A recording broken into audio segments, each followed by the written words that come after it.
Brought to you by WikiVidi Documentaries. Guatemalan Genocide. The Guatemalan Genocide, Mayan Genocide, or Silent Holocaust, refers to the massacre of Maya civilians during the Guatemalan military government's counterinsurgency operations.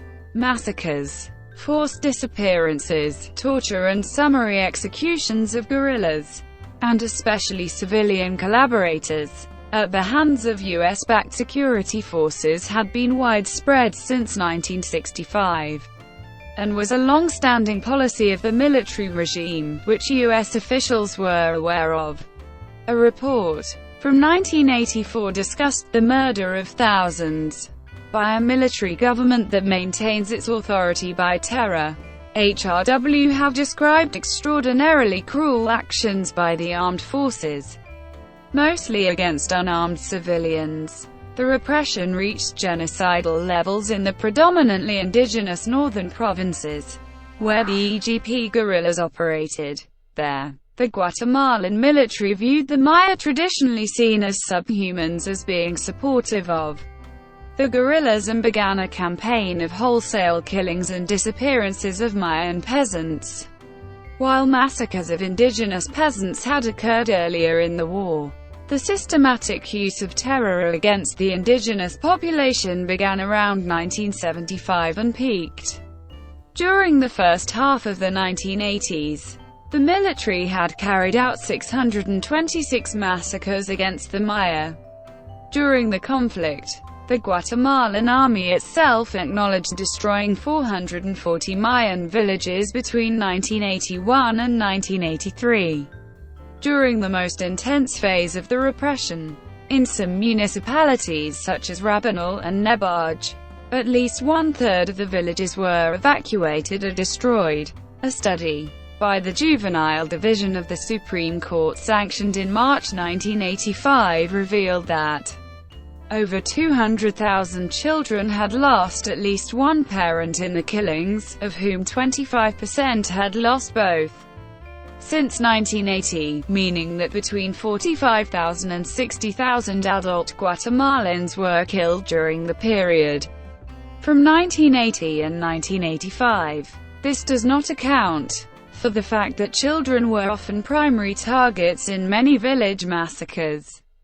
Former military dictator General Efrain Rios Montt was indicted for his role in the most intense stage of the genocide. An estimated 200,000 Guatemalan civilians were killed during the Guatemalan Civil War, 93% by government forces, including at least 40,000 persons who disappeared. Of the 42,275 individual cases of killing and disappearances documented by the CHE, 83% of the victims were Maya and 17% Ladino, meaning that by applying these proportions to the estimated 200,000 civilians killed and disappeared in the Guatemalan Civil War overall, it can be inferred that up to 166,000 Maya and 34,000 Ladino were killed or disappeared in the Guatemalan genocide. A UN-sponsored commission for historical clarification in 1999 concluded that a genocide had taken place at the hands of the US-backed Guatemalan army, and that US training of the officer corps in counterinsurgency techniques had a significant bearing on human rights violations during the armed confrontation. The Zacapa Program, 1966–68. With increased military aid from the United States, the 5,000-man Guatemalan army mounted a large pacification effort in the departments of Zacapa and Izabal in October 1966, dubbed Operation Guatemala. Carlos Arana Osorio was appointed commander of the Zacapa-Izabal military zone and took charge of the counter-terror program with guidance and training from 1,000 U.S. Green Berets. Under Colonel Arana's jurisdiction, military strategists armed and fielded various paramilitary death squads to supplement regular army and police units in clandestine terror operations against the FARC's civilian support base. Personnel, weapons, funds and operational instructions were supplied to these organizations by the armed forces. The death squads operated with impunity permitted by the government to kill any civilians deemed to be either insurgents or insurgent collaborators. The civilian membership of the army's paramilitary units consisted largely of right-wing fanatics, with ties to the MLN, founded and led by Mario Sandoval Alarcón, a former participant in the 1954 coup. By 1967, the Guatemalan army claimed to have 1,800 civilian paramilitaries under its direct control. Blacklists were compiled of suspected guerrilla collaborators and those with communist leanings. As troops and paramilitaries moved through Zacapa, systematically arresting suspected insurgents and collaborators, prisoners were either killed on the spot or disappeared after being taken to secret detention sites in villages which the military identified as supportive of the FARC. The army would publicly execute peasant leaders, threatening to execute more if the villages did not collaborate with the authorities. Among the numerous clandestine sites used by the army for incommunicado detention and torture of suspects was the army headquarters in the hamlet of La Palma near Rio Hondo, Zacapa, where hundreds of persons suspected of belonging to the FARC were tortured and executed under G2 Bureau Chief Hernan Ovidio Morales Pais in 1966 and 1967. Government forces often dumped the bodies of victims publicly to foment terror. The press regularly contained reports of unrecognizable corpses found floating in the Motagua River, mutilated by torture. Fishermen in the municipality of Gualin reportedly stopped fishing the Motagua on account of the large number of mutilated bodies found in nets. Estimates of the number of victims of the army-led counter-terror in the East run in the thousands to tens of thousands. In a 1976 report, Amnesty International cited estimates that up to 8,000 peasants were killed by the army and paramilitary organizations in Zacapa between October 1966 and March 1968. Other estimates put the death toll at 15,000 in Zacapa during the Mendez period. As a result, Colonel Arana Osorio subsequently earned the nickname, the Butcher of Zacapa, for his brutality. Many high-ranking veterans of the terror campaign, who became known as the Zacapa Group, went on to hold positions of great power in subsequent military regime. Among those involved in the Zacapa program were four future Guatemalan presidents: Col. Arana Osorio, Gen. Cagel Eugenio Lorgarud Garcia, Gen. Romeo Lucas Garcia and Gen. Oscar Humberto Mejia Victores. Arana's garrison intelligence chief Col. German Chupina Barahona went on to become the commander of the mobile military police and later chief of the national police. Arana presidency, 1970–74. In July 1970, Colonel Carlos Arana Osorio was inaugurated as President of the Republic. Arana, backed by the army, represented an alliance of the MLN, the originators of the Mano Death Squad, and the Institutional Democratic Party. Arana was the first of a string of military rulers allied with the Institutional Democratic Party, who dominated Guatemalan politics in the 1970s and early 1980s. Arana had been elected on a platform promising a crackdown on law and order issues and subversion. Colonel Arana, who had been in charge of the terror campaign in Zacapa, was an anti-communist hardliner and extreme rightist who once stated, "If it is necessary to turn the country into a cemetery in order to pacify it, I will not hesitate to do so.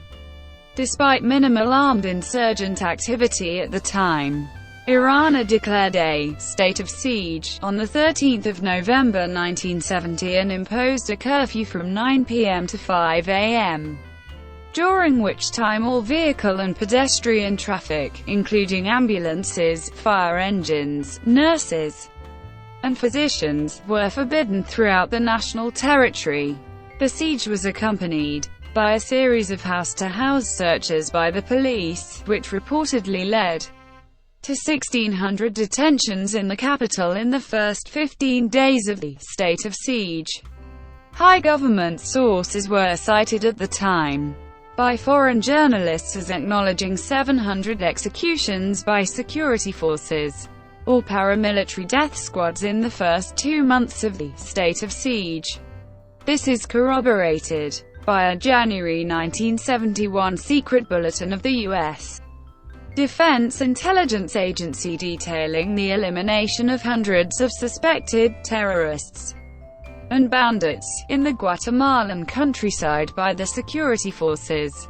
While repression continued in the countryside, the Arana government began an unprecedented wave of killings and disappearances in the capital. Despite minimal guerrilla activity, Arana established a new plainclothes secret police agency known as the Detective Corps of the National Police, which specialized in surveillance and political policing activities. This new security agency, working in tandem with special commandos of the military and units from 4th Corps of the National Police, abducted and murdered thousands of suspected subversives in Guatemala City during the state of siege. As in the earlier campaign in Zacapa, bodies were found floating in rivers. Each day, mutilated, unidentified corpses were displayed in the amphitheater of the General Hospital of Guatemala City for relatives of missing persons to identify. Victims included Arana's critics in the media, members of left-wing political movements, labor unionists and student activists. As in the earlier repression, security agents carried out mass disappearances of entire groups of persons. In one instance on 26 September 1972, the Detective Corps detained 8 top leaders and associates of the PGT, half of the party Central Committee, in a single raid. All 8 were turned over to 4th Corps Squad Commander and notorious torturer Juan Antonio El Chino Lima Lopez, and were never seen again. According to Amnesty International and domestic human rights organizations such as Committee of Relatives of Disappeared Persons, over 15,000 civilian opponents of the security forces were found dead or disappeared between 1970 and 1973.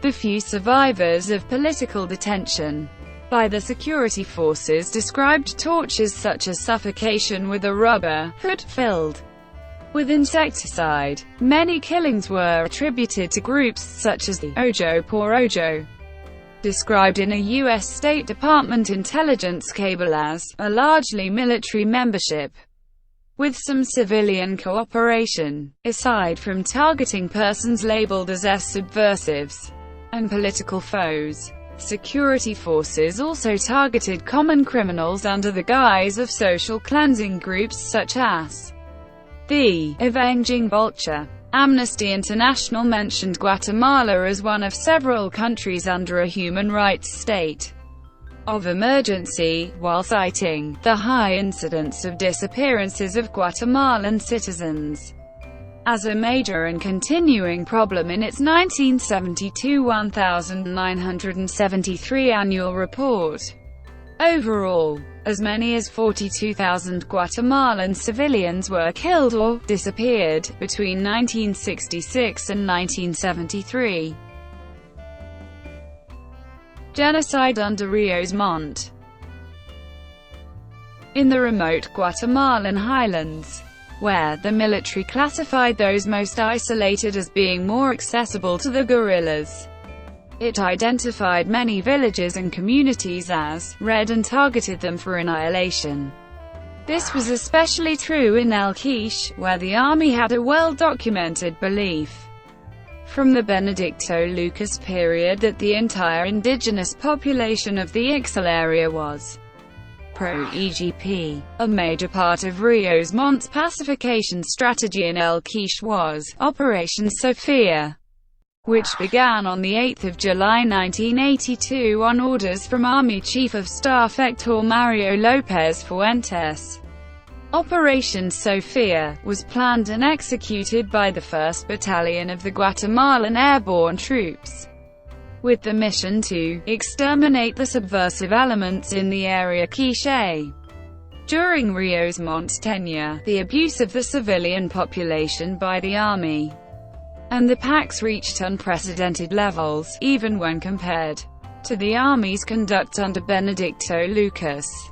These abuses often amounted to overkill. Civilians in red areas are reported to have been beheaded, garroted, burned alive, bludgeoned to death, or hacked to death with machetes.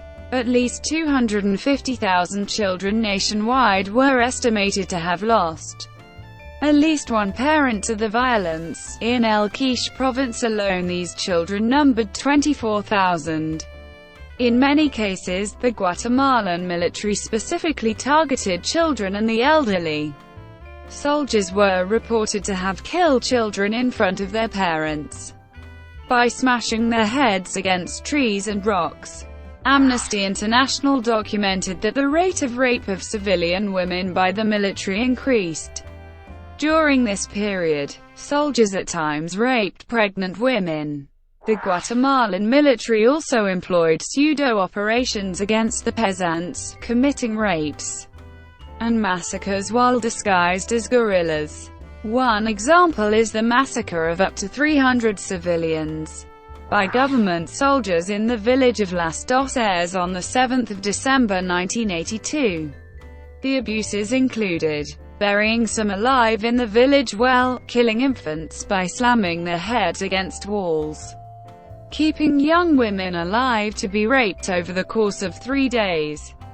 This was not an isolated incident. Rather, it was one of over 400 massacres documented by the Truth Commission, some of which, according to the Commission, constituted acts of genocide. The CIIDH database documented 18,000 killings by government forces in the year 1982. In April 1982 alone, the military committed 3,330 documented killings, a rate of approximately 111 per day. Historians and analysts estimate the total death toll could exceed this number by the tens of thousands. Some sources estimate a death toll of up to 75,000 during the Rios Montt period, mostly within the first 8 months between April and November 1982. Resurgence of urban terror. After removing General Efrain Rios Montt in a coup on 8 August 1983, the new government of General Oscar Humberto Mejia Victorias moved to systematically eliminate what remained of the opposition using the previously established means of torture, extrajudicial killing and forced disappearance, particularly at the hands of the Department of Technical Investigations, specialized units of the National Police and the Archivo Intelligence Unit. For the purposes of selective terror, the CRIO was reconstituted, and meetings between high-ranking security chiefs were again held in the presidential palace to coordinate the repression. Officers who participated in the CRIO selection process included new Jefe of the G2, Col. Byron Disrael Lima Estrada, Chief of the EMP, Juan José Marroquín Salazar, and National Police Chief Col. Héctor Bol de la Cruz.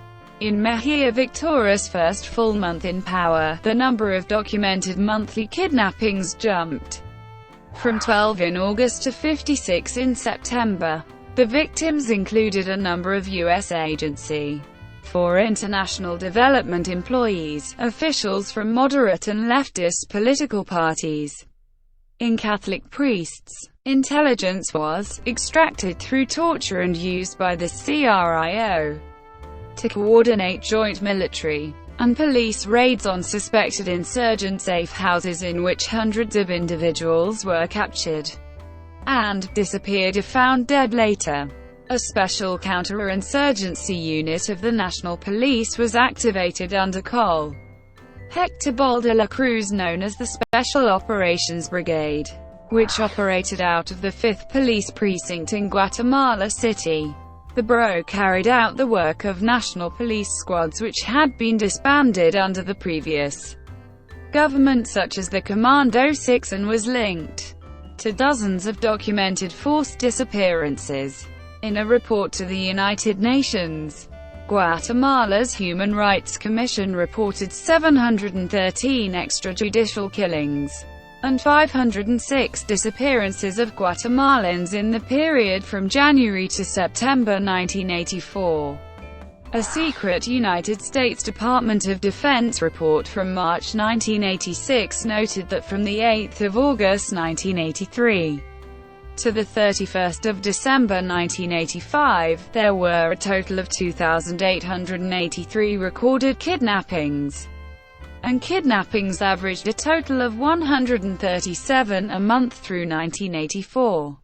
The report linked these violations to a systematic program of abduction and killing by the security forces under Mejia Victores, noting, while criminal activity accounts for a small percentage of the cases, and from time to time individuals disappear to go elsewhere, the security forces and paramilitary groups are responsible for most kidnappings. Insurgent groups do not now normally use kidnapping as a political tactic. Between 1984 and 1986, military intelligence maintained an operations center for the counterinsurgency programs in southwest Guatemala at the Southern Air Base at Ritalulu. There, the G2 operated a clandestine interrogation center for suspected insurgents and collaborators. Captured suspects were reportedly detained in water-filled pits along the perimeter of the base, which were covered with cages. In order to avoid drowning, prisoners were forced to hold onto the cages over the pits. The bodies of prisoners tortured to death and live prisoners marked for disappearance were thrown out of IAI-201 Aravas by the Guatemalan Air Force over the Pacific Ocean. Reparations and reconciliation. The CEHS final report recommended several measures to promote reparation and reconciliation, including the creation of a national reparations program, searches for the disappeared, and exhumations of victims to bring closure to families.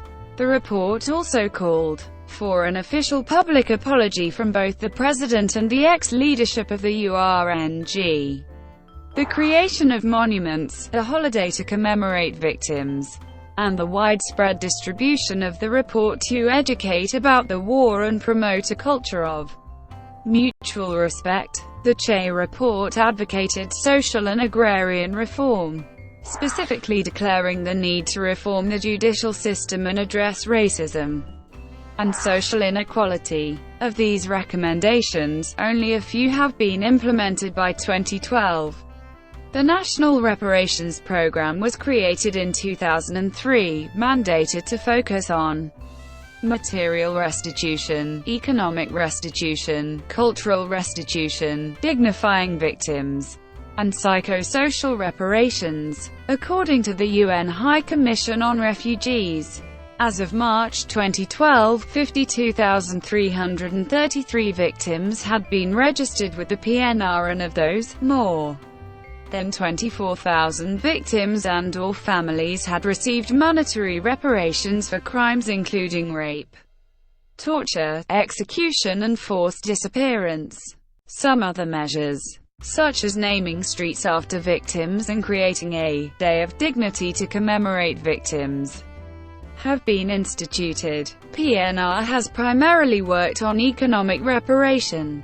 Following the release of the Che Report in 1999, President Alvaro Arzu apologized for the government's role in the atrocities of the war. Ex-leaders of the URNG also apologized and asked forgiveness of the victims.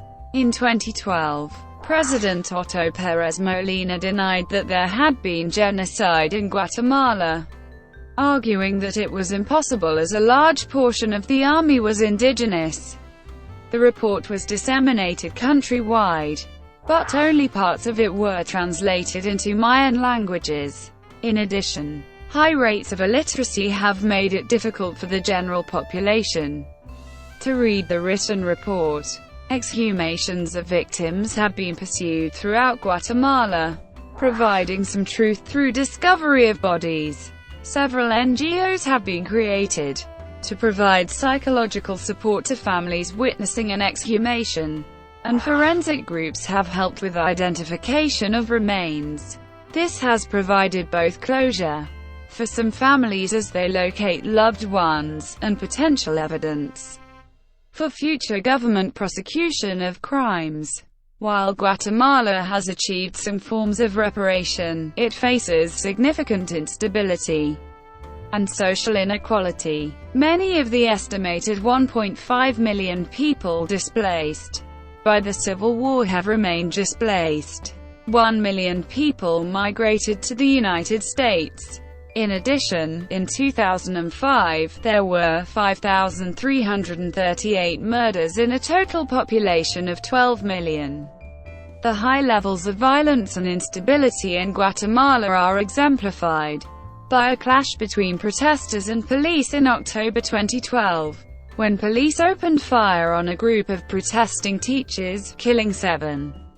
The country still has high rates of poverty, illiteracy, infant mortality and malnutrition. Prosecutions and convictions. In 1999, paramilitary Candido Noriega was sentenced to 50 years for his role in the deaths of dozens whilst employed by the Guatemalan army. In August 2009, a court in Chimaltenango sentenced Felipe Cusinero, a local farmer, who was part of a network of paramilitaries who gave information about suspected leftists living in the villages to the army during Guatemala's counterinsurgency campaign, to 150 years in prison for his part in the disappearance of half a dozen indigenous members of a Mayan farming community over the two-year period of 1982 to 1984. He was the first person to ever be convicted for carrying out acts of forced disappearance during the Civil War. He appeared before 3 judges to face his sentence. He received a 25-year prison sentence for each of his victims. It was hailed as a landmark sentence. Hilarion Lopez, the father of one of the victims, said, "We weren't looking for vengeance, but for the truth and justice." The families have called on Cusinero to tell them where their bodies are. Cusinero was photographed being carried away by police afterwards. By August 2011, 4 former officers from the Guatemalan Special Forces were sentenced to 6,060 years in prison each for their involvement in the Dos Eres massacre. In March 2011, a 5th former soldier, Pedro Pimentel Rios, was also sentenced to 6,060 years for his role in Dos Eres. On 7 July 2015, former Guatemalan dictator José Efraín Ríos Montt has been declared mentally unfit to stand trial for committing genocide. Commemoration. The REM song, "Flowers of Guatemala," is a commemoration of the genocide. A cross statue was built to commemorate the genocide in Dos Eres. Thank you for watching. Brought to you by WikiVidi Documentaries. Please like and subscribe below.